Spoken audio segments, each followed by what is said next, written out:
Hello दोस्तों, स्वागत करते हैं आप सभी का आपके अपने यूट्यूब चैनल जैकपुर पे। तो आज का वीडियो काफ़ी इंपॉर्टेंट होने वाला है। इस तरह का वीडियो पूरे यूट्यूब पर जैक बोर्ड के लिए किसी ने तैयार नहीं किया है जो हम लेकर आए हैं। आज के इस वीडियो में हम लोग काफ़ी महत्वपूर्ण सवालों को देखने वाले हैं। सब्जेक्टिव का किसका देखेंगे बाबू? सब्जेक्टिव का सभी महत्वपूर्ण सवालों को हम एक जगह इकट्ठा कर रहे हैं। आप लोग अपने मिला लो कि किसका कितना तैयारी हो चुका है। तो प्लीज़ आप लोग लास्ट में कॉमेंट कर कर हमें ज़रूर बताइएगा कितना परसेंट आप लोगों ने तैयारी किया है।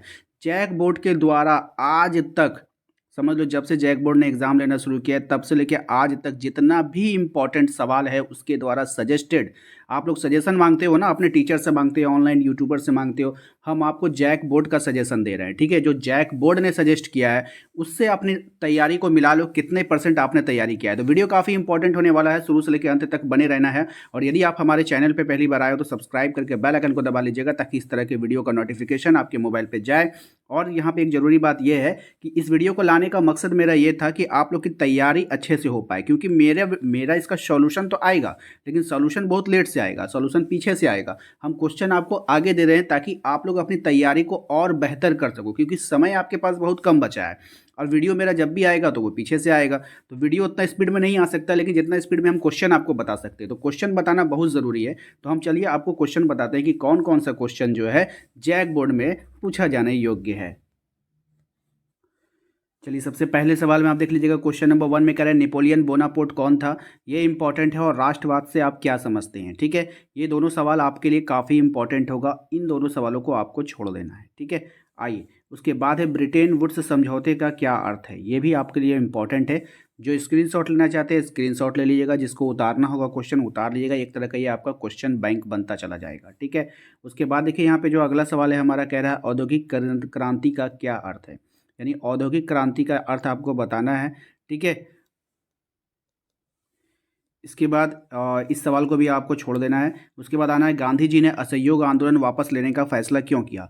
ये सवाल भी काफ़ी इंपॉर्टेंट है, इसको देख कर जाना है आप लोगों को। ठीक है, इसके बाद जो क्वेश्चन है हमारा, क्वेश्चन नंबर ये 19वीं सदी में भारत में गरीब जनता पर मुद्रण संस्कृति का क्या असर पड़ा। ये भी आपका इंपॉर्टेंट है, इसको आप लोगों को देख कर जाना है। ठीक है, इसके बाद है हमारा औपनिवेशिक भारत में उपन्यास किस तरह उपनिवेशकारों और राष्ट्रवादियों के दोनों के लिए लाभकारी हुआ था। ये क्वेश्चन भी इंपॉर्टेंट है, तो इसको आप लोग लिख लेना। उसके बाद देखिए यहाँ पर कुछ मैपिंग आपको दिया गया है। मैपिंग में अगर आप बात करो तो दिए गए विश्व में विश्व के रेखा चित्र पर निम्नलिखित स्थान को दर्शाना है। एक ग्रेट ब्रिटेन को दर्शाना है, एक श्रीलंका को दर्शाना है। तो ये आपका भारत विश्व का जो है मानचित्र है। क्या है ये? विश्व का मानचित्र है। और यहाँ पर आप लोगों को क्या क्या दर्शाना है समझ लीजिए। एक ग्रेट ब्रिटेन, ठीक है, एक ग्रेट ब्रिटेन को दर्शाना होगा और आपको श्रीलंका को दर्शाना होगा इस मैप में। ठीक है, इस मैप का स्क्रीनशॉट ले लो। देखिए, ग्रेट ब्रिटेन की बात बोलेगा तो ये सब जो एरिया है ना, ये पूरा एरिया ग्रेट ब्रिटेन में आता है। तो आपको यहाँ पे ग्रेट ब्रिटेन लिख देना था। ठीक है, सिंपल है, दिमाग में रखिए। अगर एग्जाम में आएगा तो ठीक, नहीं आया तो कोई बात नहीं। ठीक है, और अगर श्रीलंका की बात करें तो थोड़ा सा जूम करने के बाद आपको यहाँ पे दिखेगा ये जो भारत का निचला हिस्सा है, यहाँ पर एक छोटा सा जो देश है वो क्या है, श्रीलंका है। तो आपको वहाँ पे तीर का निशान बना करके लिख दीजिएगा यहाँ पे श्रीलंका, और हो जाएगा आपका आंसर ये। ठीक है, क्वेश्चन नंबर आइए ये क्वेश्चन को देखिएगा। पंजाब में भूमि निम्नीकरण का निम्नलिखित में से मुख्य कारण क्या है। इसका कई बार आप लोगों को हमने पूछा है ना, कई बार पूछा है। तो इसका आंसर आप लोग दीजिएगा कमेंट बॉक्स में। ठीक है, कि इस क्वेश्चन का आंसर क्या होने वाला है। उसके बाद है जो आपका निम्नलिखित में से कौन सा उस कृषि प्रणाली को दर्शाता है जिसमें एक ही फसल लंबे चौड़े क्षेत्र में उगाई जाती है। यानी कौन सा ऐसा कृषि प्रणाली है जिसमें एक ही फसल को लंबे चौड़े खेत में उसको उगाया जाएगा। ठीक है, तो इसमें आपका, तो यहाँ पे ऑप्शंस आपको मिल जाएगा। स्थानांतरण कृषि है, रोपण कृषि है, बागवानी है, गहन कृषि है। तो इसका राइट आंसर हो जाएगा रोपण कृषि। क्या हो जाएगा? रोपण कृषि इसका राइट आंसर है। ठीक है, हाँ, ठीक है ना। उसके बाद इस क्वेश्चन को छोड़ दीजिए, ये इतना इम्पोर्टेंट नहीं है। उसके बाद जो ये क्वेश्चन है, जल दुर्लभता क्या है, इसके 3 मुख्य कारण लिखना है। ये इंपॉर्टेंट है, देख लेना है। बहुउद्देशीय परियोजनाओं से होने वाले कोई 5 लाभ को लिखना है।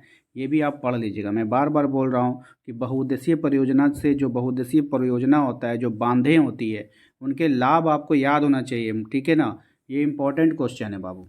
देखिए, सबसे पहले तो इससे जो है बाढ़ का नियंत्रण होता है। पहला अगर इसका हम बात करें तो बहुउद्देशीय परियोजनाओं से बाढ़ पर नियंत्रण किया जा सकता है। ठीक है, बाढ़ को काबू में किया जाएगा। पहला क्या हो जाएगा? बाढ़ पे नियंत्रण। ठीक है, दूसरा अगर हम बात करें तो दूसरा क्या होगा कि जल की जो कमी होती है ना, हाँ, जल की कमी, वो जल की आपूर्ति की जा सकती है। जल की आप कमी नहीं होता है, जल की आपूर्ति होती है, जल की आपूर्ति। जहाँ जल की कमी होगा, देखिएगा वहाँ पर इसको क्या करेगा, भेज देगा पानी, वहाँ से उधर डाइवर्ट कर देगा, तो जल की आपूर्ति हो जाएगी। ठीक है। उसके बाद क्या होता है, 2 पॉइंट हो गया। तीसरा पॉइंट देखिए, तीसरा पॉइंट अगर हम बात करें तो विद्युत का उत्पादन भी होता है इससे। क्या होता है बाबू, विद्युत उत्पादन भी होता है इससे। क्या होता है, विद्युत उत्पादन भी होता है। अगर हम चौथा पॉइंट की अगर हम बात करें तो सिंचाई भी होता है। मतलब खेतों में अगर पानी की अगर ज़रूरत पड़ेगी तो वहाँ देखोगे सिंचाई का उद्देश्य से भी सिंचाई भी होता है ना। क्या होता है, सिंचाई भी होता है। बात समझ में आए कि नहीं। और अगर हम पाँचवें पॉइंट की बात करें तो सुखाड़ से निजात मिलेगा, कि जहाँ कहीं भी सुखाड़ आ जाता है ना, सुखाड़ समझ रहे, सूखा पड़ जाना, सुखाड़ से निजात। ठीक है, सुखाड़ से क्या हो जाएगा, निजात मिल जाएगा आपको। तो इसी सब पाँच, चार पांच पॉइंट को ना आपको बना बना के वहाँ पे लिखना होगा। ठीक है। हाँ, देखिए ये सवाल आपके मॉडल पेपर में भी था आपका। प्रेजेंट में एक पेय फसल का नाम बताना है और उनको उगाने के लिए अनुकूल भौगोलिक परिस्थितियों का विवरण देना है। तो भैया इसका इंपॉर्टेंट है, देख लो, इस सब जगह ये आता है। ठीक है। उसके बाद है आपका उद्योग जो होता है ना, जो फैक्ट्रियाँ होती है वो पर्यावरण को कैसे प्रदूषित करती है। जानते हैं बाबू, इस क्वेश्चन को याद करने का जरूरत नहीं है। उद्योग क्या है, उद्योग फैक्ट्रियाँ हैं। सबसे पहले तो वो जहाँ पे वो बनता है वहाँ पर के जो है पेड़ पौधों को वो काट कर फैक्ट्रियाँ बनती। सबसे पहले तो ये लिखिएगा कि जब ये उद्योग बनते हैं, जब ये उद्योग जहाँ पे लगते हैं वहाँ पर सभी पेड़ पौधों को काट दिया जाता है। उसके बाद ये इसके बाद इनसे निकलने वाले जो रसायन होते हैं वो नदियों तालाबों में फेंक दिए जाते हैं, खेतों में फेंक दिए जाते हैं, जिनसे प्रकृति को बहुत नुकसान पहुँचता है। उसके बाद ये जहरीले धुएँ निकालते हैं, जिसके कारण हमारा जो है वायुमंडल में काफ़ी प्रभावित होता है। उससे जो है कार्बन डाइऑक्साइड की मात्रा बढ़ती है, उससे जो तरह तरह की बीमारियाँ होती है, उससे ओजोन परत को खतरा होता है। मतलब लिख दो, एक तरह से एकदम लेख बना करके लिख देना है। ठीक है, अगर आ गया तो। रट्टाफिकेशन बिल्कुल भी नहीं। ठीक है, बात समझ में आया कि नहीं। अब यहाँ पर देखो, इस क्वेश्चन को छोड़ दो। ठीक है, अब इसको ध्यान से देखिए। इस वाले सवाल में आपसे कहा गया है थार मरुस्थल को मैप में दर्शाना है। ठीक है, ये भारत का मैप है। ठीक है बाबू, अब यहाँ पर आपको थार मरुस्थल को दर्शाना है हम लोगों को। ठीक है, तो देखो थार मरुस्थल कहाँ है ना, इसको आप लोग को समझना होगा। ये थार मरुस्थल राजस्थान की तरफ है। कहाँ है बाबू, राजस्थान की तरफ है। अब यहाँ पर देखिए थार मरुस्थल जो होगा वो कहाँ से स्टार्ट करना है आपको, कहाँ से नहीं करना है। ये जो पॉइंट, ये जो छोर यहाँ पे ख़त्म हुआ ना, यहीं से वो स्टार्ट होगा। तो थार मरुस्थल को देखो हम ब्लैक कलर से कर रहे हैं। ठीक है, तो थार मरुस्थल यहाँ से स्टार्ट होगा और यहाँ से स्टार्ट होते होते थोड़ा सा एरिया आपको लेना है और ले करके यहाँ पे जाके मिला देना है। ठीक है, इतना सा एरिया बस। इस कोना से उठाइए और इस कोना से सटिएगा मत इधर। ठीक है ना, इसके कोना में नहीं सटना, इसकी थोड़ा सा पहले यहाँ पे छोड़ देना है। ठीक है, और उसको एक कलरफुल कर देना है। कलर कर दीजिएगा, डॉट डॉट कलर कर दीजिएगा। डॉट डॉट कलर करने के बाद एक एरो खींच के लिख दीजिएगा वहाँ पे थार मरुस्थल, बाहर की तरफ लिखिएगा थार मरुस्थल। ठीक है, बात समझ में आया कि नहीं। तो ये जो एरिया है बाबू, ये क्या है, थार मरुस्थल का एरिया है। यहाँ पे लिख लीजिएगा। ठीक है, दूसरा में क्या बोला, पूर्वी तटीय मैदान को दर्शाना है। भारत के मैप में किसको दर्शाना है, पूर्वी तटीय मैदान को दर्शाना है। अब इसको पढ़ने के लिए आपको यहाँ से समझना होगा कि भारत का पूरब, पश्चिम, उत्तर, दक्षिण कहाँ है। तो भारत का पूर्व किधर होता है बाबू, इधर होता है पूर्व। ठीक है, इधर होता है पूर्व, इधर होता है पश्चिम, इधर हो जाए उत्तर और नीचे होता है दक्षिण। बात समझ में आया कि नहीं। ये पूरब, पश्चिम, उत्तर, दक्षिण समझ में आ गया।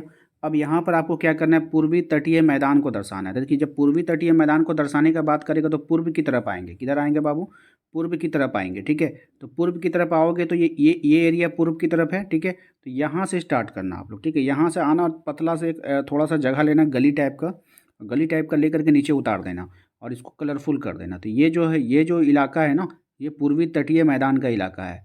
कौन सा इलाका है बाबू, ये पूर्वी तटीय मैदान का इलाका है, याद रखिएगा।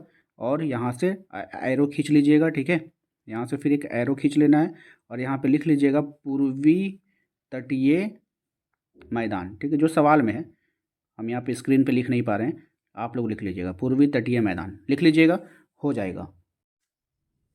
देखिए यहाँ पर जो आप सवाल देख रहे हो आप लोग कि सामाजिक विभाजन किस तरह से राजनीति को प्रभावित करते हैं, दो उदाहरण देना है। इस सवाल को ना आप लोगों को रटना नहीं है, ये आपके बुक में है। ठीक है, आपके क्वेश्चन बैंक में आपको जिस नोट से आप पढ़ते हो वहाँ पे आपको मिल जाएगा। इस सवाल को सिर्फ 5 बार पढ़ना है। अब पढ़ करके ना अगर आप 4 लाइन भी लिख पाते हो इसके लिए तो ये बहुत है। ठीक है, बात समझ में आया कि नहीं, इसको रटना तो बिल्कुल भी मत। उसके बाद देखिए ये सवाल, बेल्जियम में सत्ता की साझेदारी की व्यवस्था की चर्चा करना है, इसको देख लीजिएगा, ये इंपॉर्टेंट है। यहाँ पर देखिए शासन के संघीय और एकात्मक स्वरूप में क्या अंतर है, यानी अब इसको क्या करना है। आपको कुछ नहीं करना है। एक होता है संघीय शासन व्यवस्था, इसका डिफिनेशन याद कर लो, और एकात्मक शासन व्यवस्था, इसका डिफिनेशन याद कर लो। अगर ये इस तरह का क्वेश्चन आए, बस दोनों को मिला के लिख देना है। अलग अलग आएगा, अलग अलग लिख देंगे। और ये वाला क्वेश्चन आ जाएगा, दोनों को मिला के लिख देंगे। पहले लिख देंगे संघीय शासन व्यवस्था, पैराग्राफ चेंज करेंगे, फिर लिख देंगे एकात्मक शासन व्यवस्था। ठीक है, बात समझ में आया? इस क्वेश्चन को छोड़ दो। उसके बाद देखिए यहाँ पर जो क्वेश्चन है आपको, किसी भी राजनीतिक दल के क्या गुण होते हैं। बस राजनीतिक दल का गुण क्या होता है, इसको पढ़ना है, रट्टाफिकेशन नहीं करना है। हम कह रहे हैं आपसे बार बार, रट्टाफिकेशन नहीं कीजिएगा। लोकतंत्र को सबसे अच्छी शासन व्यवस्था क्यों कहा जाता है? भैया लोकतंत्र की क्या खूबी है? जनता का शासन होता है, जनता के लिए होता है, जनता के भले के लिए होता है, जनता अपनी पसंद से सरकार चुनती है। ठीक है, जनता खुद पे शासन करवाती है। ठीक है, यहाँ पे लोकतंत्र में क्या होता है, सभी धर्मों को एक नज़र से देखा जाता है। सभी धर्मों के लोग जो है अपना धर्म का प्रचार प्रसार कर सकते हैं। यहाँ पे कोई भेदभाव नहीं होता है, जातीय भेदभाव नहीं होता है, कोई ऊंच नीच नहीं होता है, कोई छुआछूत नहीं होता है। सब शिक्षा का सबको बराबर का अधिकार मिलता है। अरे लिखना चाहोगे तो ढेर बात लिख दोगे, ठीक है ना। ये सब चीज़ याद करने का नहीं है, बस समझ में दिमाग में बैठा के रखो कि हाँ इस तरह का क्वेश्चन आएगा तो हमको इस तरह से आंसर करना है। बात खत्म। ठीक है, कॉन्फिडेंस लाओ अपने अंदर। ठीक है, हाँ ठीक है। कह रहा है कि भारत में लोकतांत्रिक अधिकारों की चर्चा करें। क्या अगर ये क्वेश्चन आ जाएगा तो नहीं बनेगा, बुक में नहीं मिलेगा ये सब क्वेश्चन, लेकिन जैक बोर्ड में मिल जाएगा। तो ये क्या नहीं आएगा, लोकतंत्र में क्या क्या अधिकार है आपको? भाई हम सबसे पहले तो आपको तो जब आप 18 साल के हो जाओगे तो आपको वोट देने का अधिकार है। उसके बाद आपको शिक्षा का अधिकार है। उसके बाद समाज में जीने का अधिकार है। उसके बाद है आपका व्यापार करने का अधिकार है। अपने धर्म को, किसी भी धर्म को अपनाने का अधिकार है। धर्म का प्रचार प्रसार करने का अधिकार है। ठीक है, तो अगर अधिकारों की बात करें ना तो लाइन लगा हुआ है। आप कुछ भी बना करके 6-7 लाइन तो लिख ही सकते हो, ऐसा नहीं है कि नहीं लिख पाओगे।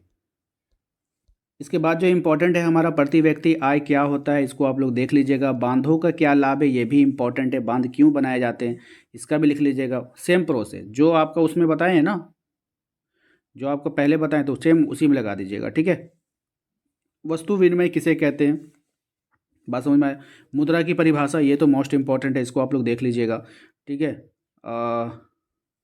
उसके बाद है महात्मा गांधी राष्ट्रीय ग्रामीण रोजगार गारंटी अधिनियम 2005 के उद्देश्य की व्याख्या करना है। तो भैया इसको पढ़ लेना, एक लेख है ये। ठीक है, कि क्यों आया था वो और क्या उसका फ़ायदा था। रटना तो बिल्कुल भी नहीं है बाबू। ठीक है, वैसे हम बाद में इस आगे जो जो इम्पोर्टेंट होगा हम उसके लिए आंसर के साथ लाएंगे। बस पढ़िए और उसको 2-3 बार लिखिए, आपको याद हो जाएगा। ठीक है, एक लेख की तरह याद करना है आपको। कह रहा है भारत में उपभोक्ता आंदोलन की शुरुआत किन कारणों से हुई, इसके विकास के बारे में पता लगाना है आपको। तो किन कारणों से उपभोक्ता आंदोलन हुआ था, ये देख लीजिएगा, पढ़ लीजिएगा सिर्फ। ठीक है, ये उतना इंपॉर्टेंट है नहीं, इसलिए पढ़ने के लिए। देश की अर्थव्यवस्था में बैंकों की क्या भूमिका होती है, ठीक है, तो ये देख लेना है आपको। श्रम कानून में लचीलापन कंपनियां कैसे, ये इंपॉर्टेंट नहीं है। ठीक है।